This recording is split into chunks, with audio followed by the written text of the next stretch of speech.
Welcome back to the Dgd podcast. As always, the Dgd himself, Robert Reynolds, back at you with another edition of the great Dgd podcast. Today's show brought to you by Lots Rain Watches. Use code DGD at checkout to get 10% off your purchase site-wide. Also, make sure to join our Discord and subscribe to Patreon. Discord.gg/Bones Brigade. www.patreon.com/DGD podcast. So, you're going to sit there. I'm going to give a shout out real fast to my guy, Josh Pate, for inspiring this episode, right? Watched the episode, loved the idea.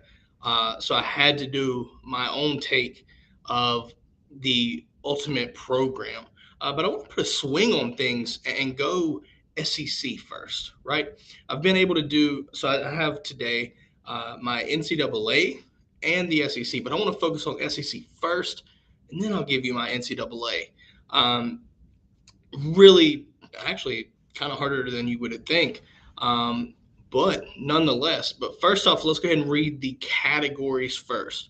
The categories are head coach, campus, culture, the chant, the color scheme, the fight song, the mascot, stadium, player entrance, and the stadium environment. So what I want to do is, while people are in here, I want your opinions on, whether it be, your take on, if I did a fight songs and you don't like it, let me know, right? Let me know. Tell me why I'm wrong or why I'm right. So this is a really good chance for the brigade to engage and let me know what y'all's opinions are on these different categories if you're building your ultimate program. So without further ado, before we do this, Michael Dudley, go Dogs, Rudes, how about them, and happy Friday. Happy Friday, everybody, as well. But without further ado, let's construct Dgd U. First things first, I'm going to go ahead and pop the graphic up, but I'm going to give you why. Head coach, simple enough, Alabama's Nick Saban. No question about it. No question about it. This was the easiest piece, period. Easily.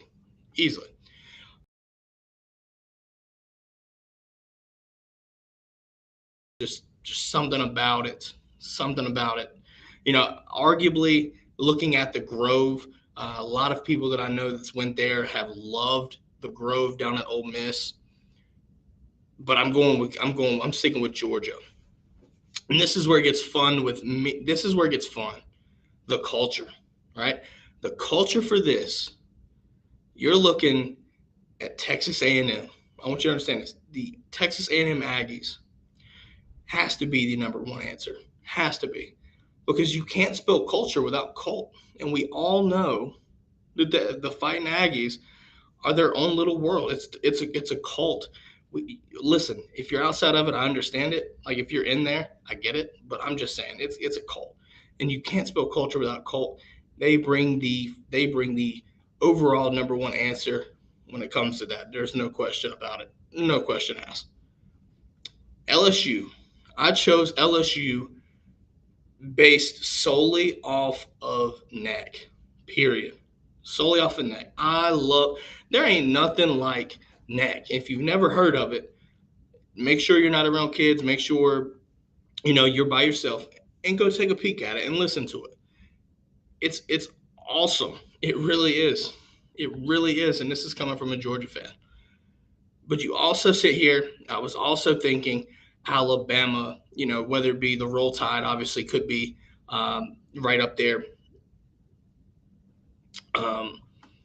Thinking about that, right? And also listening to Dixieland Delight, right? If you've ever heard of that, if they're at Bryant-Denny, the rendition, it's hilarious. It really is. It's hilarious, right? Obviously, the Go Dogs comes off the tongue very well.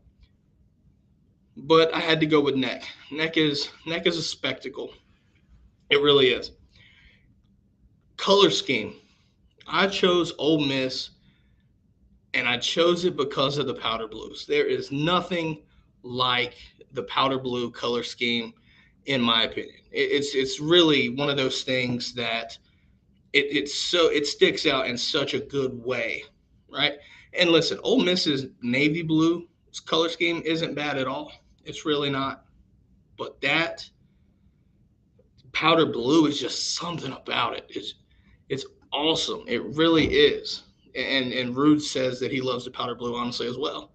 Listen, this I would say in my opinion, the second color scheme would be LSU. LSU's color scheme. When you wear those purple jerseys, there's something about it that is just insane, right? Insane. It's it's a beautiful. It's just really beautiful when you look at that. And obviously, this is hard to do with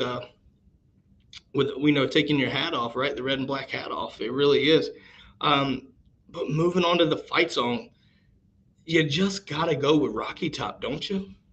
I mean, really, Rocky Top is just one of those things where you've kind of it's one of those songs that you hate them because you hate the fan base, but it's catchy in a weird way. It really is. All I can remember is Fromm singing it after an interview after we beat Tennessee, and it stuck. It stuck. It stuck. It listen, yeah, and Rude's saying, "Please God, no Rocky Top." I get it. I get it.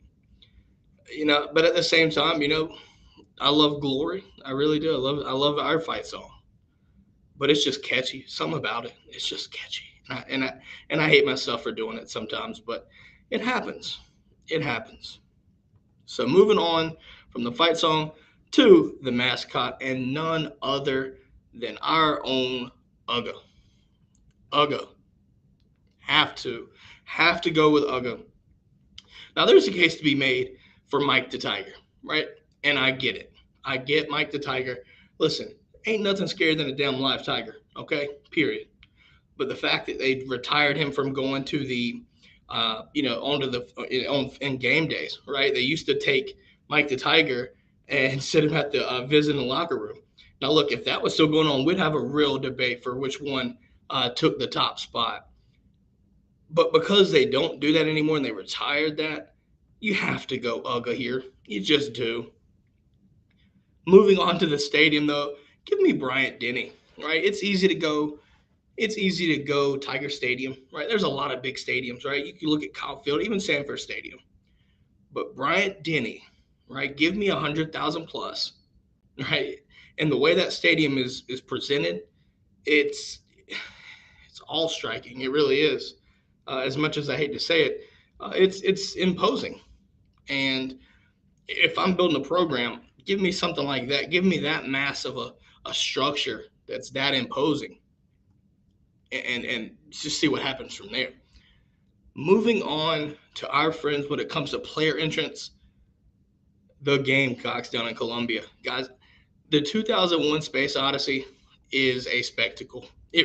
As crazy as it sounds, it really is. And if you've ever watched it, you would understand where I'm coming from.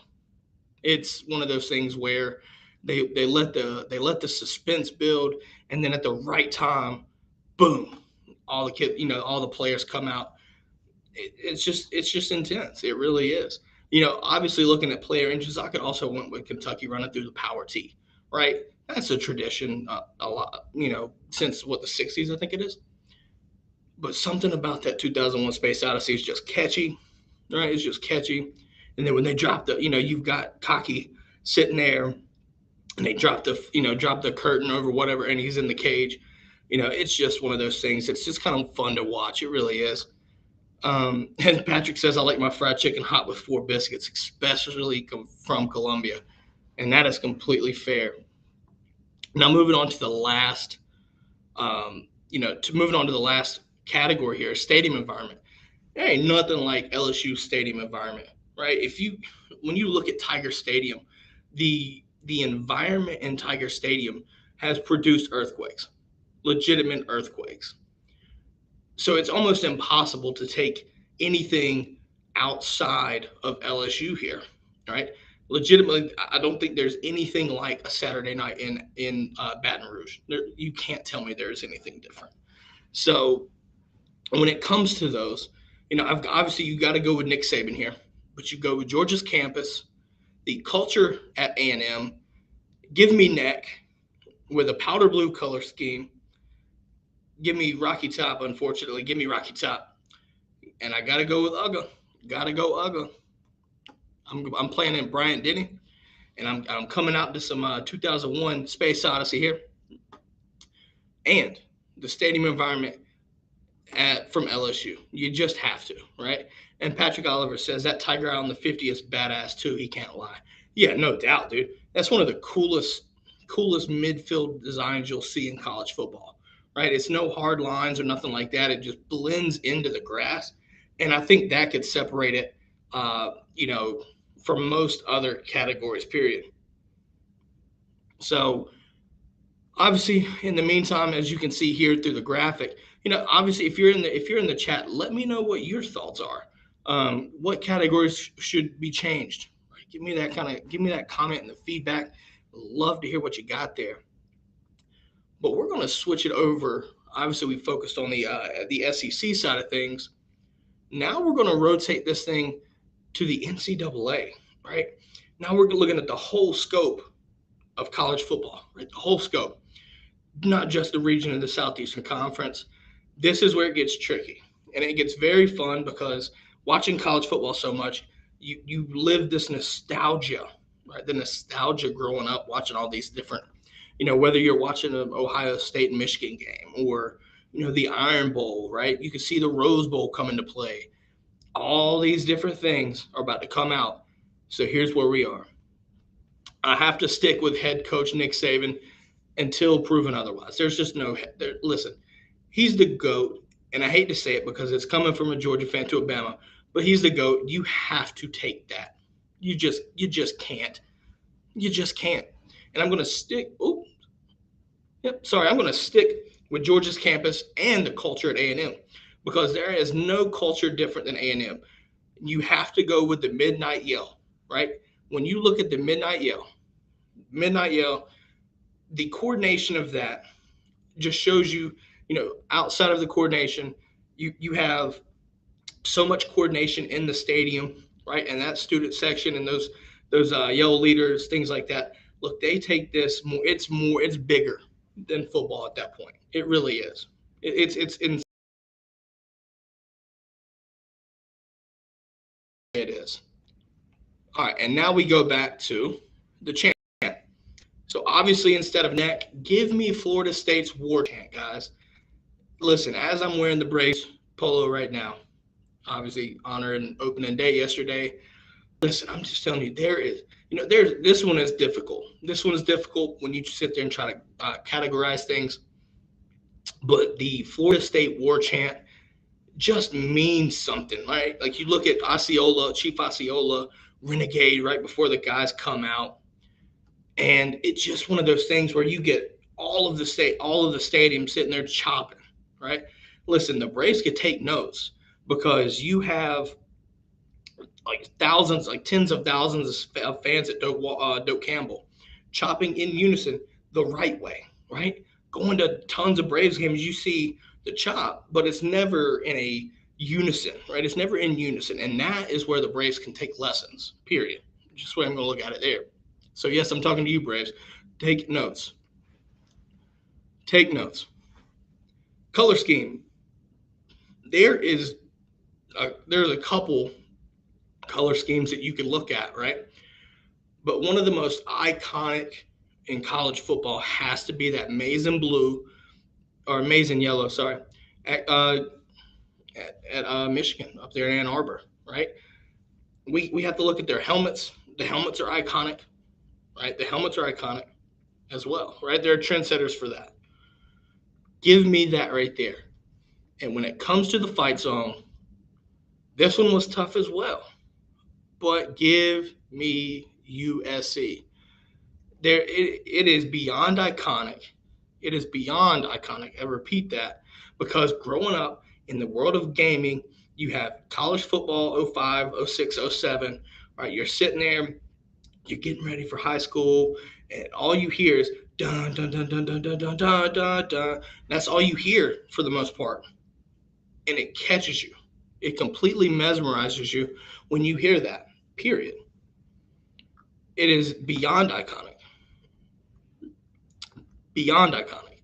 Now, as we go back, I'm going to read out a comment here from Jay Shipes. Jay Shipes says Nick Saban, head coach, man wears a diaper and won less than half of natties when he's had the talented team in the land, constantly outcoached by Auburn coaches. Damn, that is a hot take. Look, the only reason why I chose Nick Saban is because he's the GOAT. I don't really know any other reasons why. Jay, I need your opinion on who you would choose for your head coach. Let me know in the comments. I need to know. I need to know this. Look, I'm sticking as well. While we wait for Jay to respond, I want to take this. Obviously, we're sticking with UGA. We're sticking with UGA. You could honestly look.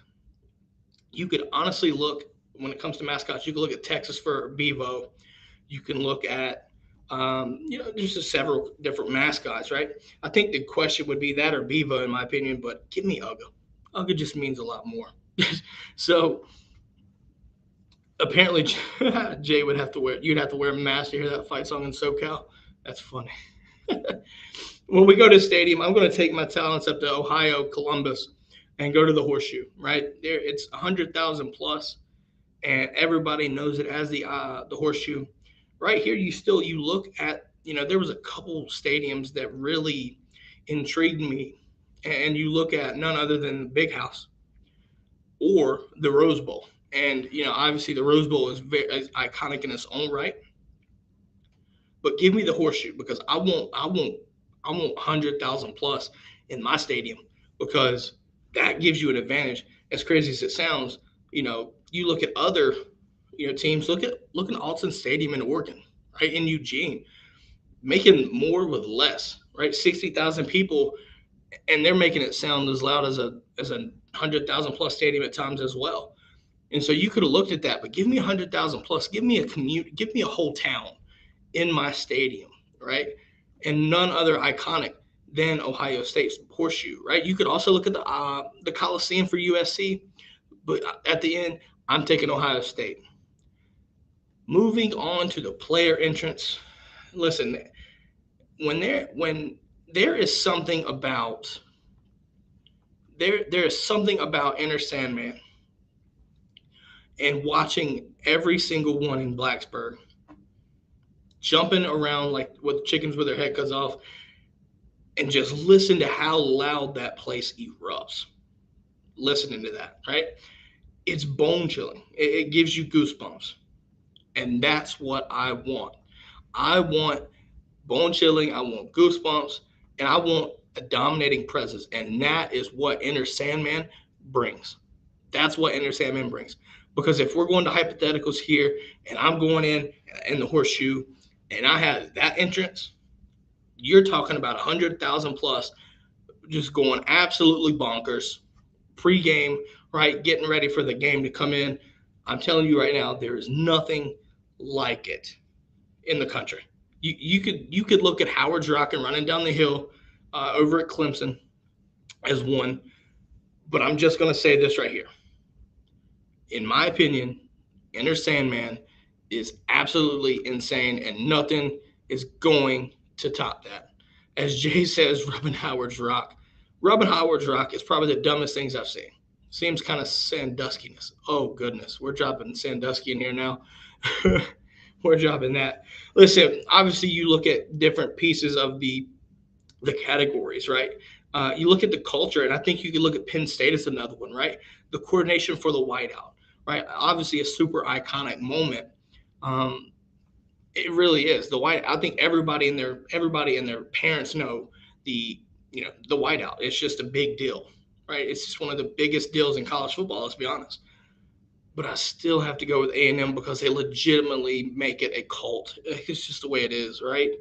It's just the way it is. And yes, Patrick J is on a roll right now. So again, going back to head coach, sticking with my guns, going Nick Saban. Give me Georgia's campus. Give me the A&M culture. For the NCAA, we're going with Florida State's war chant on this. With color scheme of Michigan, right? That maize and yellow, or the maize and blue, sorry. So obviously the fight song, give me the Trojans. Give me the Trojans. And the mascot, gotta stick with my dog Uggo. Gotta do it. We're going with the stadium. We're going with the horseshoe, right? Give me the horseshoe. Give me. I want to dot the I as well. Would be nice too. Player entrance. Gotta go with Enter Sandman. I'm telling you, if you've never watched it, please do yourself a favor and watch it. It it's insane. It really is. It's breathtaking. And then listen, I cannot take anything away from Tiger Stadium and that Louisiana Saturday night. Okay, I just can't do it. Just can't do it. You can look at Penn State on a whiteout. That's cool, but that's very few and far between when they do the whiteouts. It's like once or maybe twice a year. Every single Saturday in Baton Rouge is off the chain. No questions asked. Period. No questions asked. So in the comments, let me know what you think. Let me know what you think about those. With that being said, guys, next Friday G-Day episode, that was going to be fun. Let's tune into that. Have a great weekend. Have a great weekend, and go Dogs.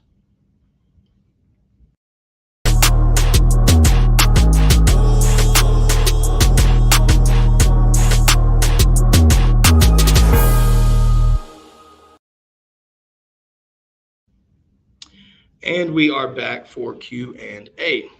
So here, take your comments. We'll read them out here. As Jay says right here, does Neyland Stadium seats come with T-shirts when they checkerboard it? I know Tennessee fans aren't that coordinated. Honestly, it may, but I'm not entirely sure. Let's be honest. I'm with you on that, Jay, but they may. Okay. Patrick Oliver says, "Go Dogs." Listen, I'm just telling you right now. I am ready for G-Day, and there's no question about it.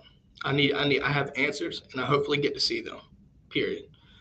Take a few minutes here. We'll read some comments and go from there. And then if, depending on how things go, we will enjoy the rest of our week. So I want to get y'all's thoughts if you're in the chat right now. What could be changed when it comes to the SEC here? And I'll pull this back up. With the SEC, what do you think? Which category is questionable? Which one should you change? And which one populate comments and questions?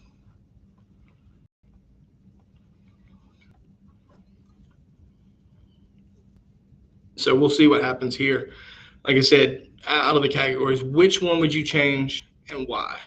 Honestly, I was thinking with fight song, if it wasn't Tennessee, obviously that is their unofficial fight song, but it's close enough. Florida, it sounds interesting, but Bama's probably as well. Oh, Patrick says, if I'm building a program right now, I want Kirby over Saban. And that's interesting. And his logic being that Kirby's the future. Listen, I completely understand that. I completely get that. And, depending on if you were looking at, honestly, that's the second choice, period. There's no questions asked, right? There's no questions asked about that.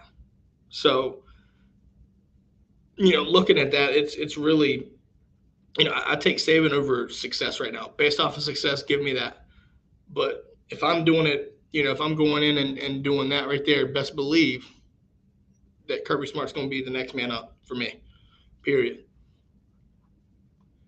All right, Jay Shipes, with the kind of money that these institutions spend on recruiting, i.e. A&M, are you worried about refs getting part-time pay and some McDonald's bags of cash getting dropped off?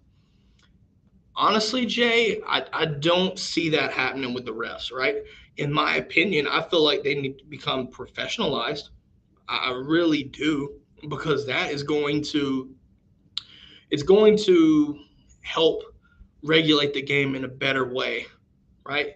You're going to alleviate these bad. Listen, everybody knows that a bad call, if it goes against your team, it's a bad call, even if it's blatantly obvious, right? But it's going, if you're from an unbiased opinion, it should, right? It should, because everybody makes mistakes. I get it, especially at the speed of the game. But you want to be able to sit there and make the right call, right? But it also falls under the NCAA to regulate these rules, right? We all know that targeting needs to be adjusted. We know this. We do. yet nothing's being done about that. You see what I mean? So, the refs are calling it the best way they can, right? But as long as the NCAA doesn't regulate or alter these rules that need to be altered, it is going to be what it is. Period. Jay also says we need to get that replay booth out of Birmingham. Yeah, I understand. I understand. They take it to SEC headquarters. Obviously, it's in Bama land, right? So there's nothing we can do. It'd be nice. It'd be nice. But at the same time, let's be honest. I don't think it matters because some of these people are just incompetent. Really, if you can't get a replay right there, I can't help you. You know what I mean? I just can't help you. Period. There's nothing I can do about it. And I think, but no, I think Jay, you're on a point though. Like, I don't see that happening. Honestly, like I would like to believe that it doesn't happen, and it may, right? But for the sake of the game, let's hope not. You know what I mean? They listen. A&M needs to focus on. They focus on the recruits. They need to save that money. I'm just saying because they still got to do it for several years before they get up to that level. I'm just saying. Right? I'm still expecting them to go 3 or 4 losses. Just the way it is. Maybe two, but yeah, we'll see. Yeah, you said not yet too. Yeah, it's just the way that is. You know what I mean?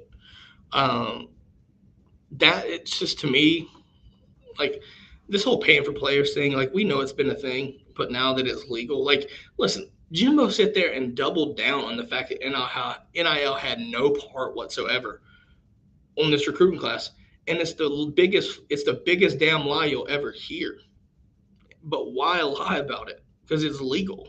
Like what are you trying to hide? Like, are you trying to like loophole something legal to do something illegal? Like, what's going on here? The fact that you're doubling down when I think everybody in America knows raises more eyebrows to it, right? Period. Oh, this is a good question that Jay brought up. Ole Miss beats Bama in Oxford this year. Thoughts on that? Ooh, that is that's a tough one. I think Bama wins, and hear me out, and here's why. First off, Jackson Dart coming from USC, great pickup to replace Matt Corral. Lane Kiffin, offensive strategist, offensive mastermind, as you would call it. But I need to see what happened. Like how big of a difference one is not having Levy there. How's that going to play? But two, that defense. Are they going to take a step forward defensively? Because if you don't, it does not matter. It does not matter. As soon as Ole Miss gets a competent defense that can stop some plays, they will become a true threat. But so long as their defense is where it is, if it doesn't take the next step, they will never be close to becoming to the SEC West. Just my thoughts on it. Offensively, they're going to be competing with everybody, right? Period. But you got to have some defense too, which is the problem that Tennessee might run into. They've got to get their depth. Tennessee can score with the best of them. We saw that against Kentucky, right? But if you're not sitting there and you ain't got the defense, or your defense doesn't have the depth that you need, what are you supposed to do? Against Kentucky, their defense played 99 snaps. They basically played 100 snaps on defense. How are you supposed to compete for that all season when you're playing 100 snaps? That is a ton. There are some defenses that don't even play that in 2 games. So you basically played 2 games for some people in 1 game. Now you still won the game because your offense could score that fast, right? I think the time of possession was less than a quarter or right over a quarter, and they won the game. And Kentucky had the ball for 3 quarters and lost the game, right? Shows you offensively, Tennessee is going to be a problem. But do they have the depth to sit there and sustain defensively to be able to sit there and stop teams from just pouring it on late, right? And also their defense can keep them in close games when your offense struggles, right? Not every game Tennessee's going to sit there and be able to pour up 50 points on everybody, right? That's not going to happen. So you got to sit there. You got to have a defense that's going to keep you in close games. If they can't stop nobody and your offense is struggling, it's a recipe for disaster. So sorry I went on the tangent about Tennessee, but in my opinion, I think Bama beats Ole Miss and Oxford en route to another SEC championship game matchup with Georgia. I just think that's the way it's got to be. It's a rematch. It's a rematch, man. It's bound to happen at some point. So it's just the way it's got to be. I think that might be. Actually, we'll end it on that note right there. All right, guys. Have a great Friday again. See you back Monday.